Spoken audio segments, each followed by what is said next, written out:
What's up, hi fam? Welcome back to another interview, and I am with Zoo today, super special artist. Super excited for this interview. How are you doing? I'm good. How are you? I'm doing well. When you walked in, Yeah. the music and you made Matched. sense. I love that. It came together I really love well. that. So we're gonna be talking about your album, Yes. Ilitye. Yes. I even love saying that. It Nah, just rolls just off the tongue. Ilitye. Ilitye. Yeah. I love that. So I just want to begin at the beginning. The cover art. Yeah. Is that you? It is me. Baby you It there. is Baby Zoo. Baby Zoo. So why Yeah. do we have a picture of Baby Zoo on the cover As for the this album? cover of a 20-year anniversary album. First of all, hi, my name is Zoo, ZU period. The period It's is part important. of the name. You will not find me without the period. Period. That's all per. So the reason Baby Zoo is the cover is because this is for her. The whole process of writing this album has been like a reunion and recovering of my inner child and reconnecting with her. And so it's a tribute, it's a love letter, it's an ode, it's all about her. It's for her. Yeah, it's her moment. That's beautiful. Thank you. And it kind of makes sense when we get into Yeah. the context of the rest of Sure. the album, Yeah. which we will definitely dive into. But Yes. let's begin at track one, Superpower. On the song, you say, our areas of insecurities are where our superpowers lie. Yeah. So you also talk about your inner thoughts. You didn't like your singing voice. Yeah. You know, Hated my voice. That's crazy to me. Singing and speaking. That's mad. Yeah. Even speaking. Yeah. Couldn't get a the break whole there. thing. Like, cause I have three speaking voices. Because I mean, there's the morning moody voice, and I'm a mom as well, so there's the stern voice. And I don't want to sound like I'm calling myself or blowing my own horn, but I also have the voice that my elders usually communicate in. And I can't really tell you which is which, but I just know that I have different speaking voices, and I got made fun of a lot. But okay, why are you talking like that now? Why are you talking so deep? What's going on with you? I'm like, I'm not. It's not intentional. It just happens. Like wherever I am, then whatever voice comes out is what comes out. But I got really self-conscious about it, and I used to hate. I genuinely hated my voice. I did.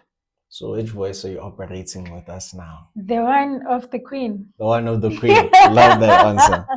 So what were your intrusive voices kind of saying to you when you were saying all of these things to yourself? What was the feeling that you were experiencing? Everything you're saying is stupid. No one needs to hear you. Just rest. And I think there's also like an insecurity I never talk about, which I've dealt with, but like I didn't go to school, right? So I matriculated and I started working. So I've been working my whole life since I was a teenager, right? And I'm surrounded by intellectuals. Like, Tandom Kolozana, Lulama Mali, the people with big minds, Ato Song, people who studied philosophy and journalism and, were telling me about Plato. And I'm like, whoa, okay, okay, guys. And so that really makes one insecure, especially, coming from the background I come from. There is that tendency to compare yourself to other kids. I grew up in the burbs, not because I lived there, but because my mom worked there. So I lived there by chance, and so to live in this world of great privilege, but know that you are the outsider inside, So my insecurities were really like, why for someone who didn't go to school, hey? I was just like, but I have things to say. And wisdom is beyond books, and I think in healing, the first step to the healing was that I'm street smart.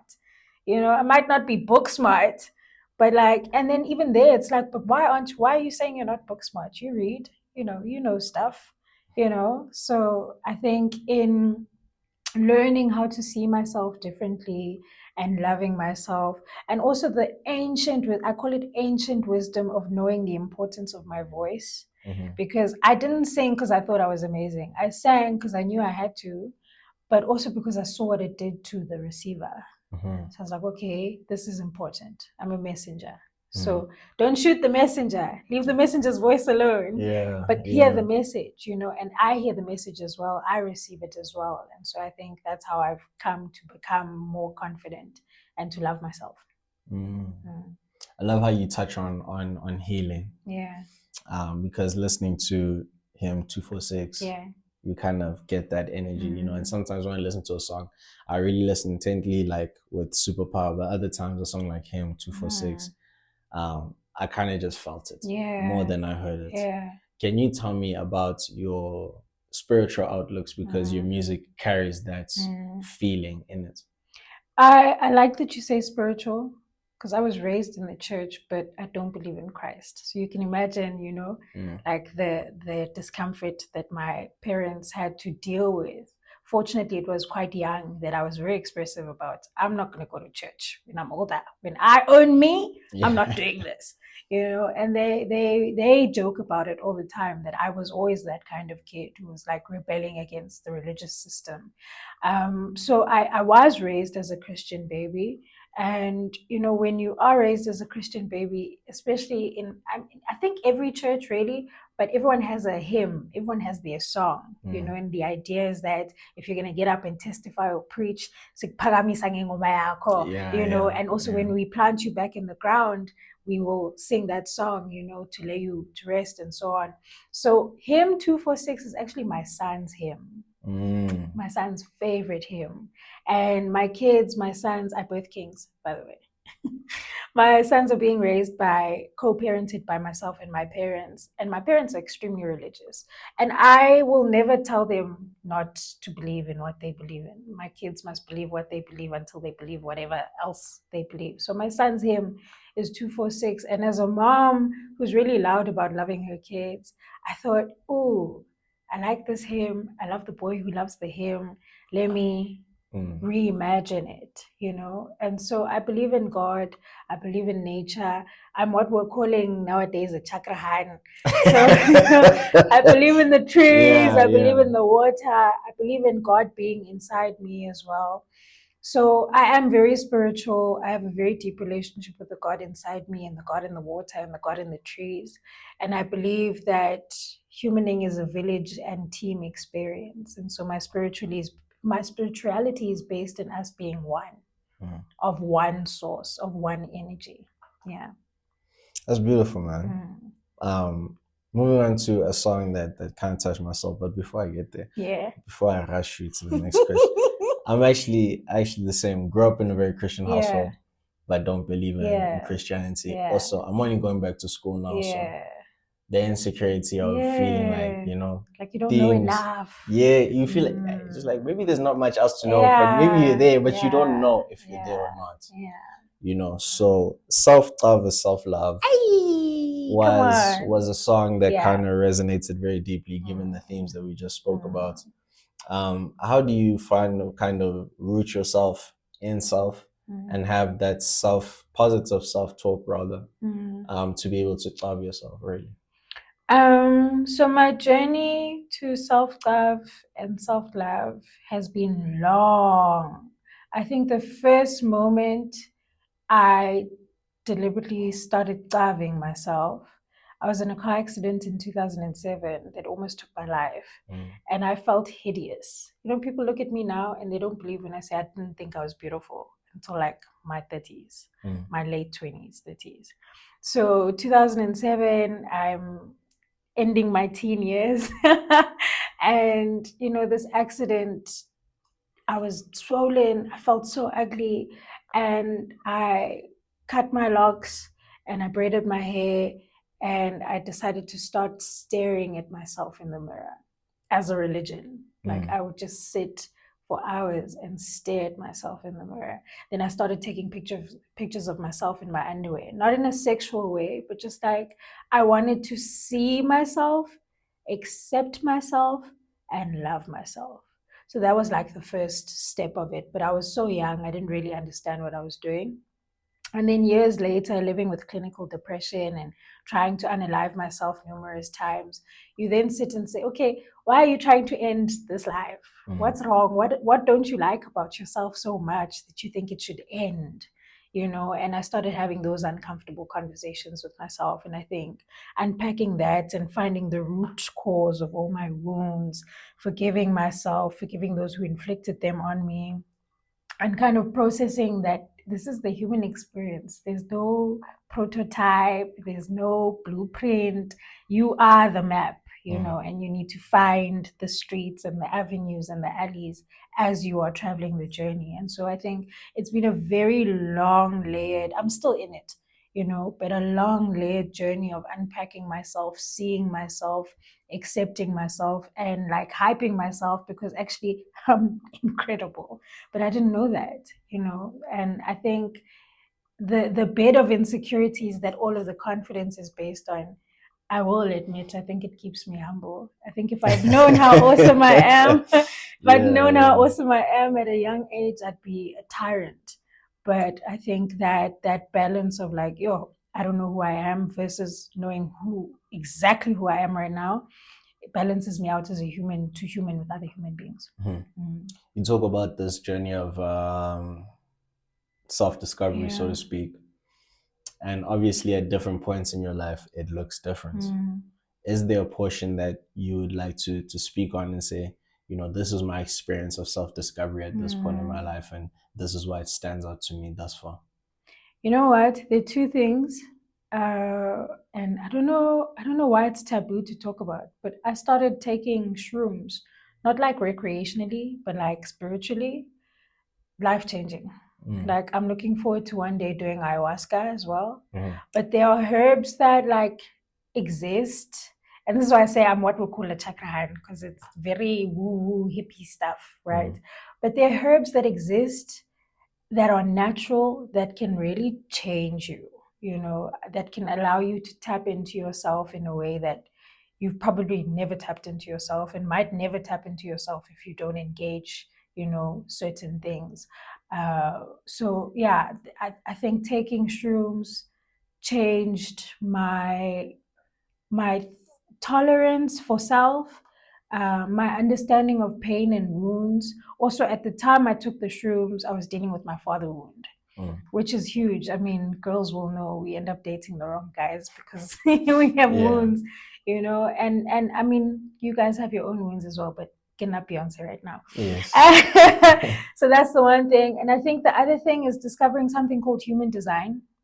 So it's this also very woo-woo chakra stuff that uses five belief systems to kind of map how energy moves in your body, right? I am a manifester. I have emotional authority. I have a defined throat. Pause. And didn't see that coming. I'm sorry. I feel it's appropriate in this community. And my job is to lead. Yeah. But when you grow up insecure, who gives you the license to lead? Who gives you the stamp to say, yeah, we are still in Amara, we're still in the right, So that for me unleashed a confidence and self-worth that I didn't have, that I probably wouldn't have been able to attain in any other way. Because it said, the girl you think you are, Beyonce, it's you, Zoo.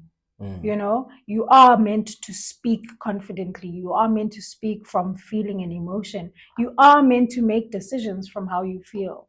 Because I think especially in the school system, we're taught everything must be logical. Yes. And we're not all logical. And that's not to say you're stupid or lack logic, but the source of your decision making is not the same as everyone else's. Some people it's your ego. Some people it's your sacral. Most people in the population are generators and manifesting generators, which means your sacral chakra is the one where you should, your belly man. If you hear something or see something or feel something and your tummy goes, that means it's not for you. But like we dismiss these things because the system says this is how you do things. So I think those two experiences for me really changed me in terms of my perception of self and how I carry myself in the world. Yeah. I think something else about the system kind of preaches uniformity as well. When you stand out, you're okay. Yeah, when those unique differences is what makes you who you are. Exactly. That's your superpower. Took me a minute to capture that one. Yeah. Love the song Skyscraper. Thank you. It's so cute and sweet and stuff. Yes. Yes. Like a nice down tempo turn. Let's relax a little bit. Yeah. But I really love the messaging on the song. Why did you feel as though it was important to have a song with that sort of message? I'm a lover girl. Yes. Despite Despite the world, and like, the world will, yay, yay. Yeah. But I'm a lover girl, and I believe in love, and I also believe Black love is political. Us loving each other, post everything we've been put through, post everything we've been shot about each other. The system is designed to make us fight. If we're fighting, we're not winning. Do you know what I mean? We're distracted. We're distracted, right? Yeah. And as soon as we become one in terms of our love, but also in terms of our village, then we start to focus on the enemy. Right. But if we create enemies within the community, we'll never focus on the real enemy. So I know I took it far there, but like, I'm a lover girl at heart. Especially now that I've reunited with my inner child, I allow her. She likes to frolic, and sunflowers and like barefoot and summer dress, and that is who I am. Even though I'm the tough guy in the world and masculine energy comes through when I need to, I also embrace very fully that little child who, he loves me not, he loves me, that energy. So for me, yes, there was a time where I was like rebelling against love songs because I'm like, that's not all I am. I have a voice. My tigizela, she multiplied. But in this 20-year anniversary album, it was important for me to show you all the sides of me. It was important for you to hear every version of me in terms of my storytelling. And love is my thing, bro. It's my thing.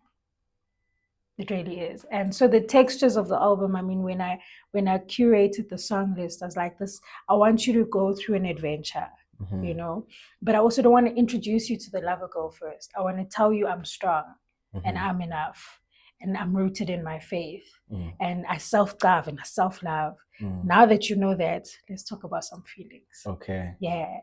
Early on in the album, you also talk about how individuality is also pretty important. And you say, how can we be okay if I'm not okay? Yeah. Which is a really powerful statement, but that sort of messaging resonates throughout your music. I like how as a even if I was at this point of the album, I was on board with the story that you're trying to tell. Which is rare in music. Sometimes you don't know where the train is going. It's not a good or bad thing, but it's nice as a listener. As you say, you don't make the music for us, but as a consumer, I still experience it the way you wanted it to be experienced. It's quite intentional, very intentional. We have the song Nobuhle. Yes. Touches on love. Quite simply, who is Nobuhle? Nobuhle, so I mean, I don't know. Ish, it's that time now.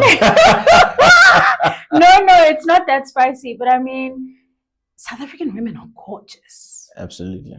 And like, not to compete with anyone, but I think we're one of the most gorgeous groups of women in the world. True. Right? And so when I wrote the song, I was feeling myself, but there's also a friend of mine, Ulwazi Lubanzi Mthembu. I think it was around her birthday. And I was just like, Nobuhle, And as the song has grown and I've written more of it, it's become very naughty, because the chorus says, so can I break my sweet in half so that you're also sucking on something? I'll suck on something. You suck on something. So it's like naughty, but like childlike, and like I like it, And I released it on the 30th of January, just before Valentine's Day, because yes, she's a lover girl, but like also heterosexual love can be boring. I mean, look, I'm into anyone who's beautiful. I'm not like, oh, ngithanda bafana, ngithanda amantombazana. No. Ngithanda abantu abahle. But I was deliberate in this Valentine's release not being about a boy. La bora luna. So the naughtiness was just like, also it comes after Never Gonna Let You Go. Never Gonna Let You Go is the first single. Yeah. So that's how you meet me. If you've never met me before, that's how you meet me. And then the second time you hear me, it's that. So it's like, I was very deliberate about the polar opposites of, okay, so what comes next? I wanted whoever listened to me for the first time, even the people who've been waiting for this album, to say, yo, never gonna let, okay. And then, no, where are we going after that? Yeah. And then the album drops. So yeah, I wanted like a naughty, cute little love song situation. I think brown women are beautiful. I hope I get to shoot a video that teases us without being like risque or raunch, but just like, our skin, our the curves of your cheek, like, was Yeah. so beautiful. And like that's what the song is about, really. In track listing or sequencing Yeah. the project, Yeah. the album rather, Mhm. was it a difficult process, or was it an organic process that you kind of had fun with when you were doing that? Look, once the songs were done, I was like, okay, never gonna let you go. And Ilitye are here. Yeah. We're dancing. Let's dance at the end. Let's dance at the end. Yeah, well, and then I think as I was curating, I came up with superpower. I said, listen, give me that instrumental. I want to talk about some stuff because intros are important. Yes, I'm old definitely. school. Like Definitely. I even want to press vinyls and like, make a limited edition thing for us. But introductions are important. When you listen to the album, I'm a storyteller, I'm an actress, I'm an editor, I'm a scriptwriter. So the craft of storytelling, the art of storytelling, that's my thing, right? So how you meet me in the beginning and how the story unfolds for me is important. I want you to feel so encapsulated and engulfed that by the time it's over, you're like, already? Yeah. It's so short. Let's do that 6 more times. Told me, actually, you should be listening to. Friend, have you heard this album? Let's just go, bruh. And like, it was important for me as 20 years. It's a long time. That's a long time. And like, I can't say it's a 20-year anniversary album and then come easy. Yes. I cooked. Yes. Deliberately so. When you put the parsley on the on the potato, you know what I mean? And then yeah. So that's what I was doing deliberately. So it was very intentional. I wanted you to be hooked. I wanted you to love me. And I mean, none of that defines me, but like, I'm in the business of music, So even in my selfish mind where I'm like, this is for me, but I am in the business of music. And I'm in a time now where I'm transitioning from something to lean on to actually fully throwing myself into my talent. And this album is important for me. It's the key card, into the big boy league. Into the big boy league. Yeah. No, it kind of does feel like a statement, because when I was listening to it, it wasn't an album that was like pretending to be something else. It was very deliberate in what it is and how it's presented. So I really enjoyed that quality about your music. Thank you. So this is a question I'd asked you off camera. One of my favorite questions to ask. Yes. If I were to introduce someone to your music, which song would you want me to play them first, and why? So I have two responses. The first is the song I chose to introduce this album to you guys with is Never Gonna Let You Go, because it's easy. It's pop. It's the most pop song on the album. But also, I mean, self-love is also great for the hip hop community. So that there would be that. But I would also say to you, who is your friend? Who is the person you're introducing the song, this body of art to, this body of music, this artist to? Because your friend, what your friend's into. If your friend is a lover girl, play her Skyscraper. Yeah. If your friend is a lover girl who can never get it right, play her Love Lost or Ikamba. Twist her heart like this. If your friend is a hip hop head, lure him in with self-love and self-love. If your friend is your mother, play Without You, play Loliwe, because that's timeless. So I would also say read the room. Yeah. With an album that can do that, which is so much, so many different types of people, but still having this cohesive feel. Is that something that just comes about naturally when you're making the music and you realize it afterwards that, oh, my music can speak to different moods or different, people who think differently? Or is it something that's you think about before making the music? I'm an overthinker. Okay. Everything's deliberate. Okay. I've been performing. Listen, I keep dropping this 20 years. You keep dropping this 20 years. I'm a pro. I've been performing. Showmanship. Please give her a mic. put it in front of an audience. I work the room. And I remember on tour with my band, Zuko Collective, in 2015, we went on a coastal tour. And obviously on tour, you meet all shapes and shades of people. And the kids were dancing in front of me, and the Otopis and the Omas were there in the back as well, going, oh my God, you know? So I've read the room and I understand that my music speaks to all of us, but there is also a rebellion on my part. You're constantly told as an artist, pick your niche, pick your genre, pick your why. I'm every woman. It's all in me. You get like, why? Why must I choose? Because I can go back to the city and have a good time. I can go to Joy of Jazz and have a good time. I can go to Bushfire and have a good time. I can sit at home. I can go to church, even though I don't believe. I can say to my kids, okay, I'll go to church and have a good time. So why should I limit you, my lover, to how you must love me or which part of me you must love, you know? And I think, I started making kids music a few years ago under the Monica Sons of Zoo. So I make children's music, and I've had parents call me to say, my child doesn't fall asleep without your lullabies. Oh, man. You know what I mean? So I understand the power of my voice. I understand that whatever I decide to do with it will be powerful as long as I'm intentional. And so that's what I do. I'm intentional. I write these stories from an honest, naked, vulnerable, authentic place. And I know you're going to love me because there's feeling in everything I do. Wow. Let's touch on a different song. Yes. Love Lost. Yes. You know, my type of jams. Yeah. You know. Featuring my firstborn son. Really? Yeah, that's the voice. That's young his man. voice. Yeah. Wow. And he had his first performance on Friday. That's crazy. How old is your son? He's 16. 16 now. Yeah. He's growing now. Yeah. He's growing. That's crazy. That's a crazy debut. Yeah. And it was such a full circle moment because his father and I met when I was very young, and his father and the wife were there to witness this. Oh, crazy. You know, like, oh no, I'm family. I'm healthy.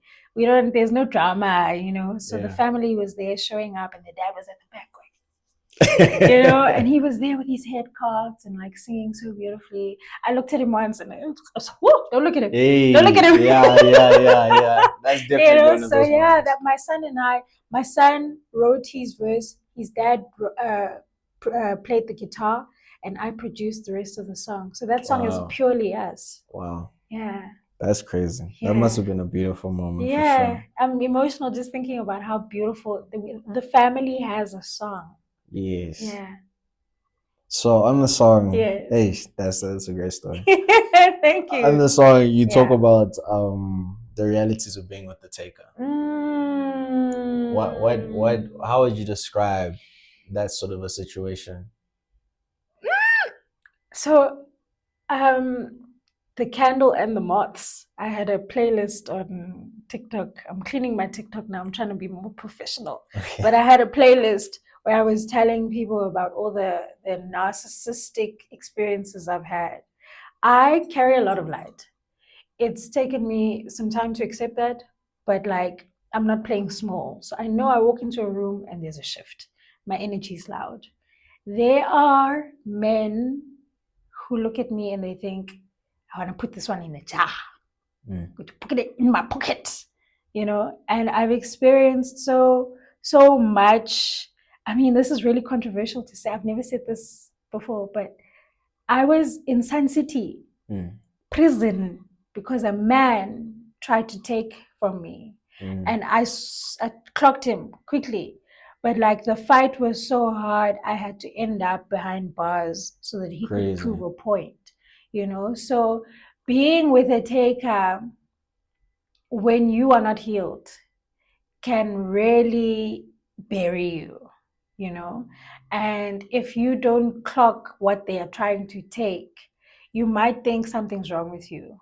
That like your warrant, the abuse is warranted. Like the how dark they're being is a reflection of you, you know? So it's crazy that my son and I write the song together, because like, what does he know? But also he's born of like people with big feelings, And so he, even in his little jolos of school, it's like, she broke my heart. And I think those two worlds meeting, the innocence of heartbreak in him and me knowing like exactly what it can look like when you've experienced a narcissist or a taker, I think we did really well in that song. And the live version of it is even more gut-wrenching. So yeah, it's quite a nice touch, I think, to the album. Yeah, it's song. No, I gotta run it back. No, gotta run it back. Yeah. So Super Zoo, Yes. I love Super Zoo. Um, why did you feel like you had to include Super Zoo at the point that you did in the album? I would imagine maybe it could have been one of the songs in the beginning too. No, because Super Zoo didn't Super Zoo at the beginning. Yeah. She started with hating her voice and being insecure, and that's the first thing you hear, right? I used to hate my voice, my speaking voice, my singing voice. I used to hate my voice. And so track 9, which 9 is my number, and I also think with my old school mind, track 9 is where it must get, Yeah. So track 9, after the heartbreak, after everything, I'm still Super Zoo. I can give the love, it can get taken, I can get broken, I can feel distraught and hard done by. But at the end of the day, I'm coming into super, super, super. And funny enough, a lot of these songs were born in a thing I call Music Monday.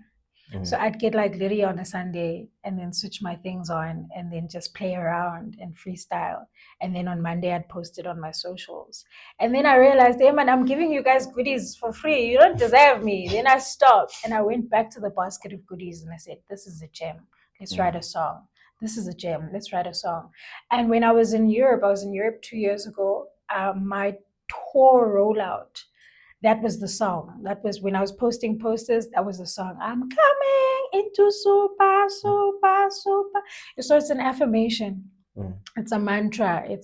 I'm hyping me up, And I think the placement of the song where it is, it comes just before Ilitye and Never Gonna Let You Go, which are like no doubt I know who I am kind of songs. But before that, there's like, I'm a lover girl. I've given so much to loving. I'm a this. I've given so much to that. But then track 9, we reclaim. My birthday's on the 9th. We reclaim, and that's why it's positioned where it is. Dope, man. Yeah. And we have Ilitye. Yes. My favorite word now. Yeah. Title of the album as well. What is the significance of having a song with the title of the album? So I've never, I don't know how to describe my process because, for instance, with my previous work, the title track came after I named the project. Whereas this kind of made sense because I realized this is not mine, it's for the little girl. And the story behind Ilitye is that I envisage Big Zoo meeting Baby Zoo like in a forest or something and giving her this pebble, like, this is my gift to you, keep it safe. Because babies are silly, she swallows it. And like there's this explosion of light. And when the light subsides, the baby wakes up almost from a dream. But like she remembers she was given the pebble, but she doesn't know where it is. So she spends her whole life looking for it. And then runs into Big Zoo later. I can't find it, I'm so sorry. What's going on? I can't find it. But it's inside you. This thing you've been looking this whole time, all these years.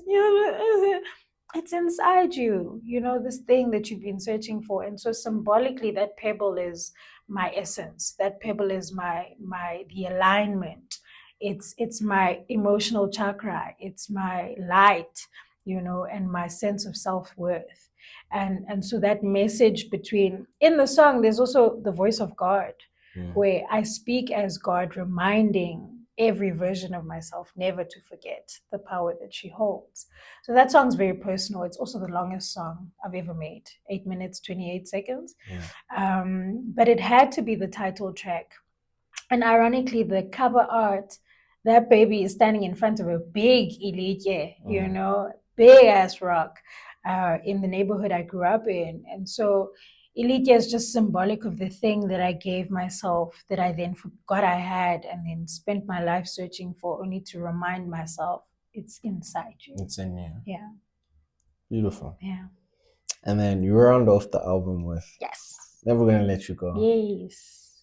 Love that. Obviously, that's my favorite jam. Love letter to yourself. Yeah. Because everyone assumed at the time I was going through a breakup publicly, and everyone assumed when I dropped it that it was about the guy. And I was like, you believe what you want to believe. Go ahead. But if you listen to the song, you know, you'll hear that it's actually from me to me. And a lot of people then, I mean, obviously you take a song and you own it because you listen to it in your space. It's the soundtrack to whatever you're doing in your life. And I loved how mostly women were owning the song and the messaging, you know, I'll never let myself go. And that's really what it is. Through every experience you have in life, through whatever you think or feel, never let yourself go, no matter what. Even if you feel like you're 5 too crazy, just don't let go. You can go and come back. Yeah, but don't let go. Don't let go. Yeah. So as you've been saying throughout the interview, you know, this is an anniversary album, which is a big moment for you. 20 years in. How do you keep the fire going at this stage? What keeps it going? 3 things. The one is I keep talking about I wouldn't recommend what I do because it's hard. We're in a country that doesn't necessarily take care of its artists or take them seriously. So this is my calling. I don't have a choice. I'm here because I'm answering my calling. And as someone who believes in reincarnation, I don't want to come back. So I feel like if I do everything I'm supposed to do this time around, then we're fine. We're fine. Now I can be a tree, you know? You know what I mean? The second thing is I always say to my kids, I have 2 sons, and then I have kids that I co-parent with their parents as a coach and a mental health guider. Why? Your why is very important. My kids are my why because I tell them you can be anything you want to be as long as you decide. So I want to be able to say, I decided, Miss Zoo, your mama decided to do this, and I did it. I stuck to that, as hard as it was, as challenging as it was, as much as it took from me, as much as it took from you as my kids. I did that, and that's our legacy, you know? And then the third thing is like, music is like life to me. I've been singing for so long that I can't imagine my life without music. I sing in the shower, I sing when I'm happy, I sing when I'm eating, I sing when I'm in love, I sing when I'm sad. It is literally one of my most fluent languages. And the feeling I get when I can feel you feel me in that audience, like my launch was on Friday, people had torches up, like we were in there.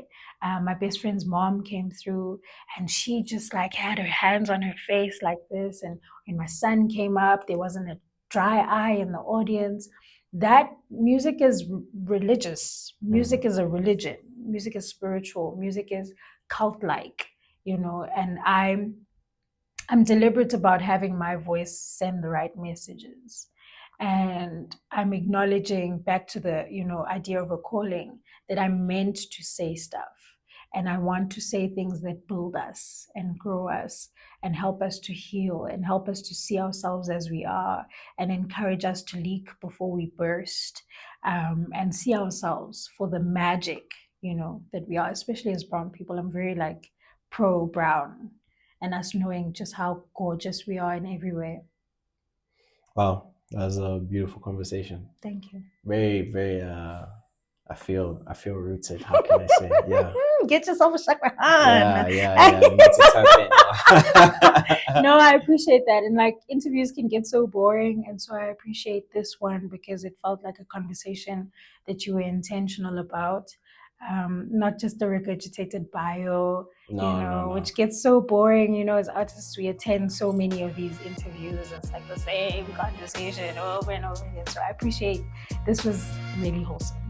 I try my best. Thank you. You're doing well, King. Yeah. So, go ahead, King. You know, when the album is there, when it's in the music, we'll get to it definitely. You know. Thank you. Hi fam. I hope you enjoyed that one. I really did. Until next time, we're out.